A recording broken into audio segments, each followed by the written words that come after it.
이민수의 주식 라이브쇼 바로운 파트너스 이재준 대표님과 함께 공모주 투자 전략 이야기를 하고 있습니다. 이번에는 이제 공모주를 가지고 수익을 극대화하는 방법인데요.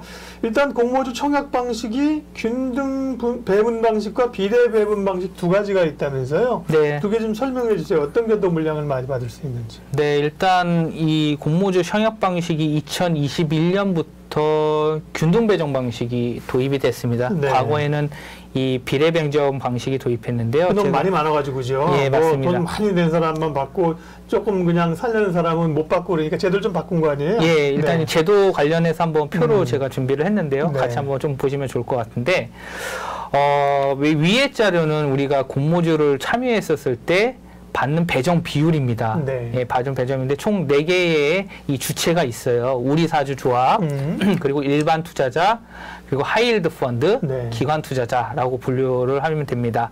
코스피는 그렇게 분류가 되고요. 코스닥에는 코스닥 벤처 펀드라고 있죠. 그래서 벤처 펀드까지가 있는데 우리가 지금 흔히 보통은 상장을 했을 때 70%, 80%는 코스닥이고요. 한 10%에서 15%는 코스피 상장을 하거든요. 과거에 통계적으로. 그래서 우리 코스닥 대역급은 이제 코스피고 조금 이제 중소형주급은 코스닥이다라고 보시면 되는데 우리사주 물량은 이제 20% 정도 배정을 받아요. 예. 근데 그리고 공모 물량에 네, 그리고 일반 투자 물량은 20%, 그리고 하이힐드 펀드는 10%, 기관 50%를 받습니다. 근데 하이힐드 펀드도 기관이라고 보면 돼요. 근데 왜 기관한테 배정을 많이 하냐? 네.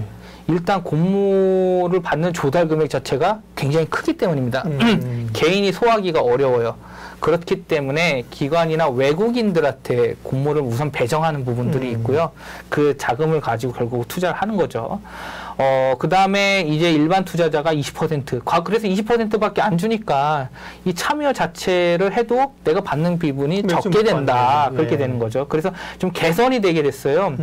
개선된 걸 좀 보시면은 우리사주조합 같은 경우에는 뭐 20%를 한도로 주는데 일단 11%를 배정을 하고 나머지 포기한 배정들이 있잖아요. 그러면 일반 투자자가 받아갈 수가 있습니다. 5% 정도의 한도 내에서 받아갈 수 있고요. 하이힐드 펀드도 참여를 했는데 10%까지 예를 들어 내가 5% 지금 코스피는 5%로 줄었거든요. 근데 그 기존의 10%에서 5%가 일반 투자자한테 갔습니다. 결국은 코스피도 그렇고 코스닥도 그렇고 30%까지 좀 더 많은 배정 비율을 받게 됐다는 거예요. 지금 과거에는 20%였는데 일반 투자자들의 몫이 좀 늘어났다. 예, 그러니까 예를 들면은 100만 주를 공모 발행을 하겠다. 그러면 30만 주를 이제 받아갈 수 있다라는 거죠. 이제 그게 이게 첫 번째로 이제 일반 투자자의 배정 비율을 좀 늘리기 위한 그게 하나 제도 개선이 있었고요.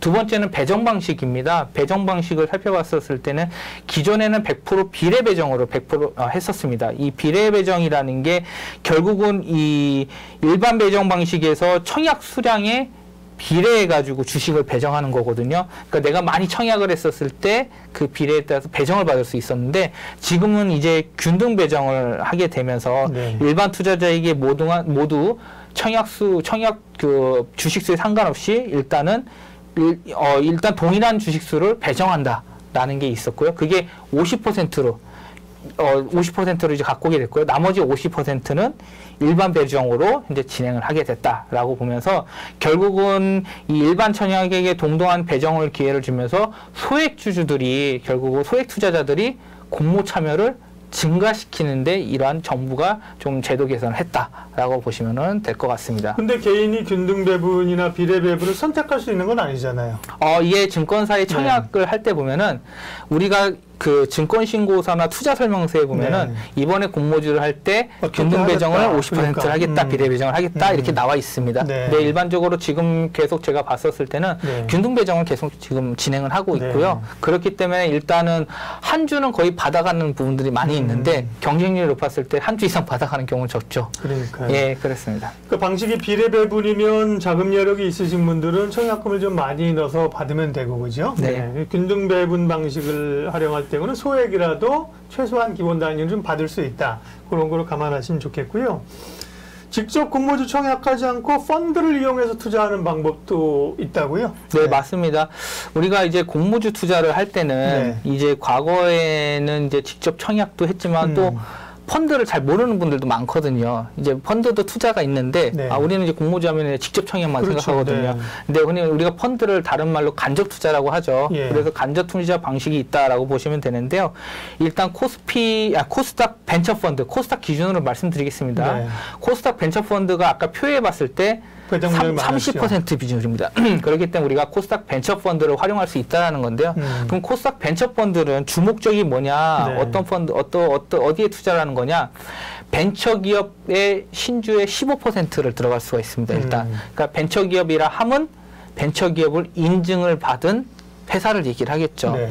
뭐 흔히 말하는 스타트업 중소기업들이 많이 있겠죠. 그리고 벤처기업이나 벤처기업 해제가 되고 나서 7년 이내에 만약에 상장을 하게 되면은 그게 신주나 구주로 해서 30%를 또 투자를 할 수 있습니다. 네. 그렇게 진행하는데 결국은 누구나 투자를 할 수 있다라고 보시면 될 것 같고요. 근데 이제 이 코스닥 벤처 펀드가 앞서 말씀드렸던 것처럼 30% 우선 배정이라는 거기 때문에 굉장히 중요한, 굉장히 좋은 어떻게 보면은 이 기회라고 좀 보시면 좋을 것 같고, 예. 그래서 만약에 이걸 투자를 하게 되면은 최대 300만 원까지 소득공제가 됩니다. 10%인데 만일 들어 내가 3천만 원의 코스닥 벤처 펀드에 가입을 했다. 그럼 최대 10%인 300만 원까지 소득공제에서 우리가 연말정산 때 좀 활용을 할 수 있을 것 같고요. 5천만 원 투자해도 최대 300만 원이다. 다만 이제 이슈가 뭐냐면은 3년 이내에 만약에 내가 이 코스닥 벤처 펀드를 환매를 했다. 그럼 기존에 소득공제 혜택 받은 거를 다 뱉어야 된다라는 이슈가 있습니다. 그렇기 때문에 일단 코스닥 벤처 펀드를 우리가 30%에서 활용할 수 있다라고 보시면 되고요. 네. 두 번째는 하이힐드 펀드입니다. 하이힐드 펀드는 앞서 5% 배정 물량을 받는데 하이힐드 자체가 일단 수익률이 좀 높은 펀드인데 리스크는 좀 리스크도 있고? 그쵸. 네. 그래서 일단은 WB 플러스 이하, 흔히 말하는 우리 말한 투기 등급의 채권에 투자를 하고요. 그게 50% 이상 들어가야 됩니다. 일단 네. 주 목적으로. 그리고 나머지 자금을 가지고 공모주에 이제 들어가는 건데 그때 당시에 하이힐드 펀드가 나오면서 공모주 투자를 좀 혜택을 주기 위해서 이 펀드에 가입을 하면은 공모주 투자에 우리가 직접 참여할 수 있는 기회를 좀 더 넓힐 수 있다. 이런 부분들로 마케팅을 많이 했었거든요. 그래서 주식 비중이 이 펀드 같은 경우에는 30%까지 보유할 수가 있습니다. 네. 그래서 일단은 하이힐드 펀드는 채권과 공모주를 같이 들어가는 이 펀드라고 보시면 되는데, 근데 이 펀드에 들어갔을 때 공모주로 들어가지만 채권의 비중이 높기 때문에 채권 수익률이 굉장히 중요합니다. 그래서 오히려 지금처럼 금리가 올라갈 때는 채권 가격이 하락하겠죠. 근데 내가 만약에 지금 시점에 들어가서 경기가 좋아지고 그러면서 이제 그 금리 인상 사이클이 꺾이면서 오히려 금리가 인하가 됐을 좀 안정화됐을 때 그랬을 때 오히려 채권 가격이 올라가기 때문에 이 채권에 대한 또 수익률을 가져갈 수 있다라는 거죠. 결국은 금리에 대한 좀 분석도 필요하다. 네. 이 분들이 있고요. 마지막으로 말씀드릴 거는 공모주 펀드인데 이 공모주 펀드는 이 기관 투자자 자격으로 참여하는 건데 결국은 이 개인 투자자가 또 대안으로 삼을 수가 있습니다. 공모주 펀드 같은 경우에는 일단 공모이기 때문에 10%에서 30%를 공모주로 들어가고요. 그다음에 하이힐드 펀드와 다른 거는 이 펀드는 채권에 들어가긴 하는데 국공채나 신용등급이 높은 거 AA 이상인 네. 채권에 들어갑니다. 그렇기 때문에 이 채권에 대한 금리나 가격에 대한 변동성이 하이힐드보다는 좀 적죠. 그렇기 때문에 좀 안정성이 있다라고 보시면 되고요. 다만 우리가 흔히 말하는 수익률은 크진 않겠죠. 안정성이 있는 채권에 들어가기 때문에 그렇게 된다라는 게 있고요. 공모주 펀드 또 장점은 뭐냐면은 청약 증거금을 우리가 일반 청약 들어갔을 때 50%를 납입을 해야 되는데 네. 이거는 청약 증거금이 없습니다. 그냥 펀드만 가입하면 된다는 네, 거죠. 그렇기 때문에 오히려 좀 납입할 의무가 없다라는 부분에서 좋고요. 그리고 직접 우리가 일반 청약에서 우리가 직접 매도 시점을 찾아서 전략을 찾아야 되는데 네. 펀드 같은 경우는 펀드 매니저들이 매니저 다 알아서 하기 하니까. 때문에 이러한 부분들에서는 좀 본업을 갖고 계신 분들이나 대응을 하기 어려운 이 상황 환경에 계신 분들은 또 활용하기에 좋다라고 좀 보시면은 될 것 같습니다. 공모주를 직접 하시는 방법도 있지만 이렇게 펀드를 이용하는 방법이 있어요. 제 정리 한번 할게요. 그러니까 코스닥 벤처 펀드나 하이힐드 펀드는 공모주만을 위한 펀드는 아닌데 네. 공모주를 우선 배정받다 보니까 이들 펀드에 투자를 하게 되면 그 혜택을 일정 부분 누릴 수 있다는 것이고요. 그다음에 일반 공모주 펀드는 공모주만을 위한 펀드니까 공모주를 많이 받는 건데, 그렇죠? 네. 그렇게 이용하시면 되는데, 근데 일반 공모주 펀드는 수익이 그렇게 높지 않아요? 그렇죠. 어느 정도 나와요? 제가 앞서 네. 그 하이힐드 펀드, 공모주 펀드도 채권에 들어가는데 네. AA 국공채, 그러니까 네. 채권에 들어가기 때문에 일단은 그 채권에 대한 수익률이 그렇게 높지 않은 편이고요. 평균적으로 일반 공모주 펀드가 이제 회사마다 운영사마다 있는 모양이죠? 네, 맞습니다. 그럼 대략 그러니까 우리가 막 노심초사하면서 막 돈 끌어 모아서 공모주 한 주 받아서 두 주 받아서 팔고 막 이러잖아요. 네. 그래서 이제 공모주 펀드의 일반적인 수익률은 그러면 뭐 한 채권형보다 조금 높은 그 정도예요? 벤처펀드, 아까 제가 벤처펀드랑 네. 좀 비교를 하면은 벤처펀드가 작년에 이 1, 2분기, 그러니까 상반기 기준으로 봤었을 때 네. 한 20%에서 25% 나왔고요. 작년 상반기 워낙 좋을 때니까. 예, 좋았을 때니까. 네, 네. 그리고 공모주 펀드는 그거에 비했을 때 한 반 정도? 한 네. 10%에서 한 12.5%? 네. 이 배정 물량이 그렇게 그 공모주 배정 아까 말한 건 우선 배정이 있기 때문에 좀 더 많이 받아갈 수 있는 혜택이 있고요. 공모주 펀드는 그거에 비해 조금 물량을 적게 받을 수 있다라는 게, 그러니까 전체적인 이 운용 자산을 봤었을 때, 네. AUM을 봤었을 때 수익률이 좀 더 떨어진다. 또 대신에 좀 그 리스크가 있기 때문에 채권에 또 들어가는데 채권 수익률은 높지 않기 때문에 전반적으로 포트폴리오 수익률은 이 벤처 펀드보다 하이힐드 펀드보다 떨어질 수밖에 네. 없다라고 보시면 됩니다. 그러면 펀드를 이용하는 방법도 있는데 예를 들면 집중적으로 좋은 기업에 들어가서 수익을 낼 수 있으려면 역시 직접 공모에 참여하는 게 좋겠다. 펀드가 아니라요. 공모주에 참여하는 게 좋겠다. 이렇게 생각하실 수가 있습니다. 공모주에 직접 투자할 때 확인해야 될 5가지가 있군요. 5가지가 뭡니까? 네.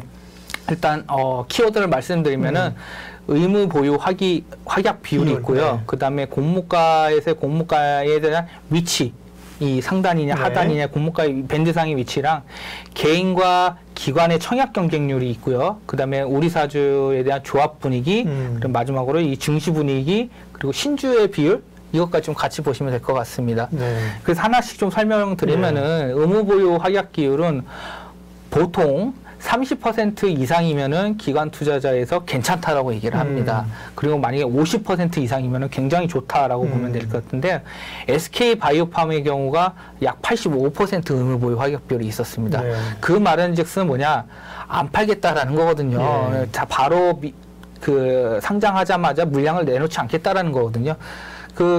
이 기관 투자자 입장에서도 좀 더 끌고 가도 괜찮은 회사다. 라고 생각을 했기 때문에 그걸 감수하고 청약에 하는 거죠. 그렇죠. 네. 그러면 그 대신에 기관 투자, 우리가 이제 공모주 배정 물량을 했을 때 주관사에서 그 재량이 있는 거거든요. 네. 그 기관은 늘릴수록 의무 보유 확약 비율이 높을수록 주식을 더 주죠. 물량 배정을 더 합니다. 예, 그렇기 때문에 일단 물량 주식수를 많이 받아가기 위해서 또 네. 그런 전략을 취하는 게 있고요.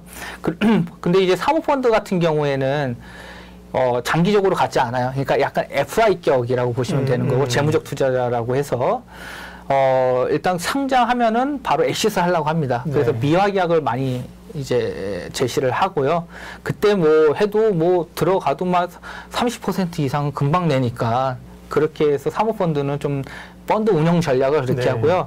흔히 말하는 이 펀드 중에서도 예를 들면은 반도체 기업이 상장을 했다고 하면은 반도체 펀드들이나 소부장 펀드들이 있잖아요.